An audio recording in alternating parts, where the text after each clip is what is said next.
Raymond. Alamin natin, RH28, Raymond Tolit sa Paz. Palapag. Good morning, pare Koy. Laki Raymond. Elaine, Mayor, wala pang pinahal sa pinag-uusapang magtalaga ang Senado bilang impeachment court ng isang impeachment manager. Ito ang inilahad ni Senator Francis Kiko Pangilinan matapos lumutang ang kanyang pangalan na balak italaga ng liderato ng Senado bilang impeachment manager kapag matuloy ang impeachment case ni Vice President Sara Duterte. Ayon kay Pangilinan, isang suwestyon lamang ang tungkol sa pagtalaga ng impeachment manager at siyang tinitingnan niya na Senate President Tito Soto III at Senator Ping Lacson dahil isang abogado. Inialintulad dito sa trabaho ng isang court administrator sa korte na siyang namamahala sa mga administrative matters. Pinagpagtitiyak lang na maging maayos ang mga gagawing pagdinig. Nagbiro pa ito ng sabihin na ang impeachment manager ay siyang tagabukas at tagasara ng tindahan. Nilinaw ni Pangilinan na bago magdesisyon ng mayorya ng mga senador na magtalaga ng impeachment manager ay kailangan nilang i-amend ang kanilang rules upang ito ay mapasama. Pakinggan natin si Senator Kiko Pangilinan. Pinag-iisipan ko ba? Wala pa. It's just a suggestion. So, wala pang final. Pero, tingnan natin. It's really the decision of the majority. Just to make the proceedings,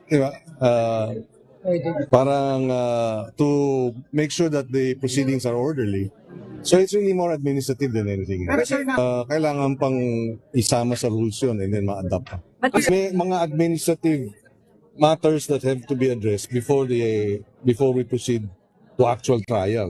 So, parang court administrator, parang gano'n. Raymond, may ikaw talaga maloko ano napapansin mo. Susumbong kita kay Xiaowi. Ayan.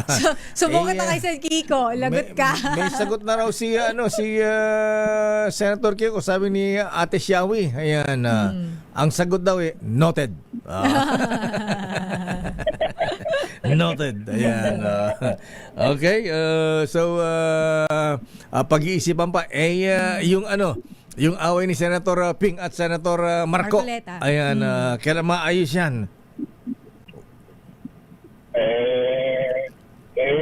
Panahon lang ang makapagtatak.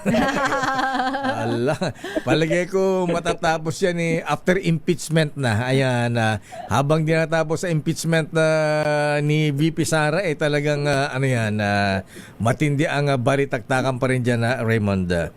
Parang sagutan, walang nag-giveaway, ha? Ayan. Wala ba namamagitan dyan? Baka pwedeng, Walang mediator.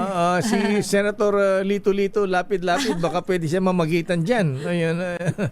Alam mo, si Senator Lito-Lito, Lapid-Lapid, kaibigan ng lahat. Isama na si Senate Secretary Dong Mendoza. Ayan, oo. Pero ang sasabihin naman ni Senator Lito Lapid, matanda na ng mga yan. Alam na nila ginagawa nila. Oo, matanda na nga naman. Para narinig ko na yan. Ayan. Ay, Senator Florante Rosales, good morning. Di ka nagpaparamdam, Hi, Sen Lito. Ayan. Swing vote nga daw ba si Lito-Lito, Lapid-Lapid? Mayor, Kasi manipis baka do 15 lang, baka di umabot ng 16. Ayan.